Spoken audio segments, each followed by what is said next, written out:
Hello, I am Dr. Onkar Swami. Welcome you all in CSI TV at 74th Annual Conference of Cardiology Society of India at Chennai. Today we have with us Senior Cardiologist of the country, Dr. B Mehta sir.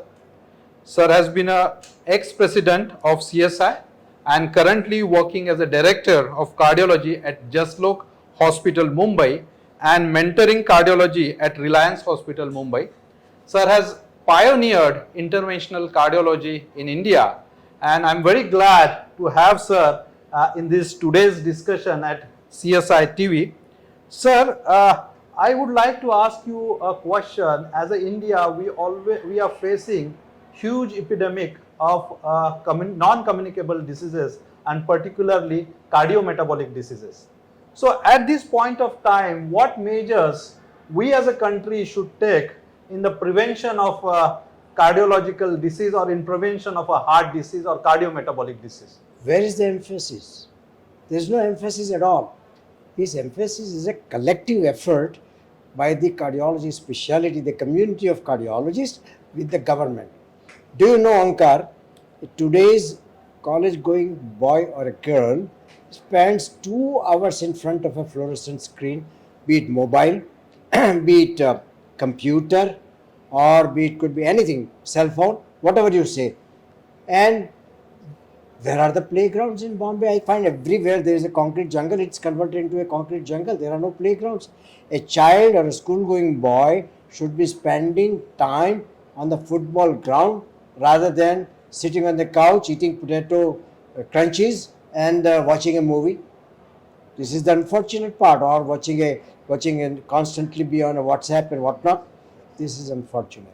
You know, when I was in America, we investigated 16-year-old and above and around children on a mass scale, and we found that almost 13% of the students had a cholesterol level of more than 300. My God. The prevention starts from that age itself. Oh. And how much the government is spending? Hardly 3 or 4% on the health of their entire budget. So I think it has to be a collective. And our emphasis has been always on the treating disease rather than preventing disease. Yes. Because it's much more lucrative, much more exciting, much more thrilling. Yeah. Prevention does not have that. Yeah. But all the more, we should spend more time on prevention. One more thing. That lately, you know, Siddhant died. KK died. Right.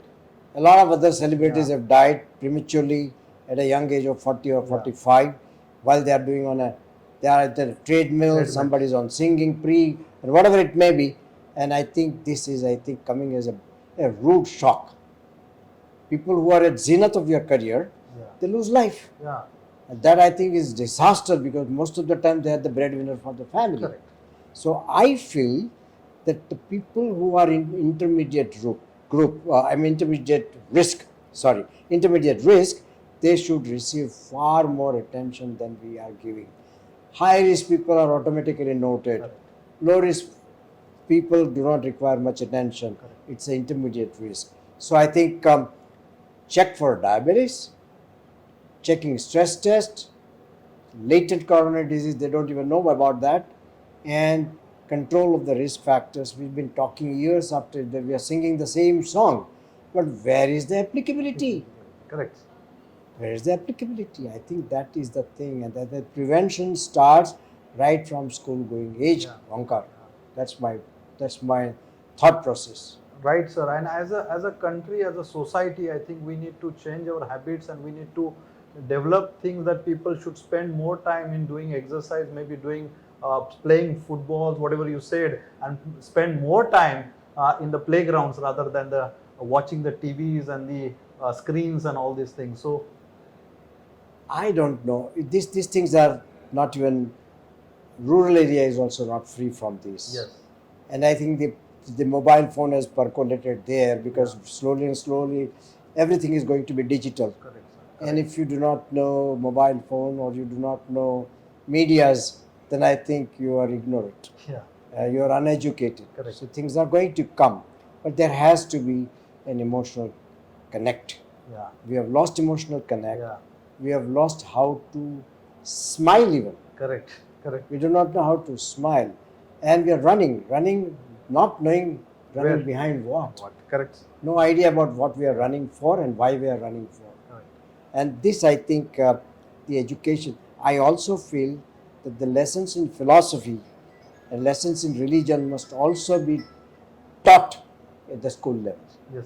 There is this very important to be nice, and it is less important that that you have, it's like this. When you are, it is, I would say this way, that it is nice to be important, but it is more important to be nice. Yes, yes. Be well with everybody, enjoy your life and Correct. share your joy Correct. with everybody concerned. Correct. Be moderate in diet, be moderate in temperament, be moderate in your goals. I think, don't worry, the goals are not the most important thing. I think it is the quality of life is very, very important, because the happiness is lying in your own hands. And I think that's a key factor for prevention of coronary disease. Exercises, diet, and emotional connect. The most important thing is that I'm glad that the government has now considerably worked on reduction of tobacco usage. Yes, sir. And I think their advertisement through media, through the pamphlets, and through various methods, they have curtailed the smoking significantly by banning to an extent in the public area.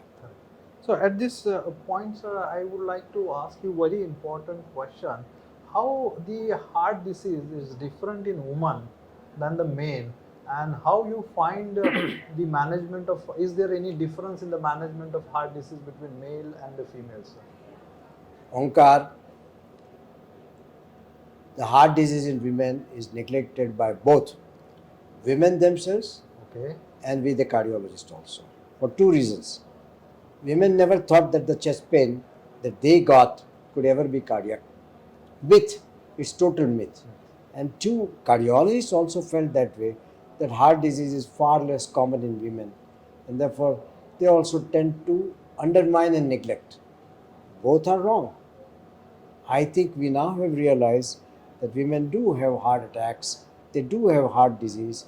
In fact, they tolerate it better, all right. For example, hypertension is tolerated better, and congestive heart failure is also tolerated better by women, and therefore that is true. And after menopause, the women tend to have the same degree and percentage of incidence of heart attacks and heart diseases as men. And by about 5 to 10 years of time, the ratio is 1 to 1. So by about 60, the ratio is 1 to 1. But we fail to recognize that. Now you asked me in what way it differs. First of all, women get more angina rather than heart attacks. Two, women are tolerate hypertension better, as I told you already.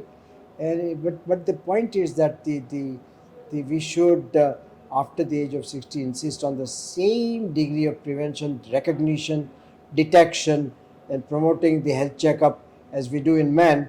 And to the same extent, we should do in women also. Yes. That's my point.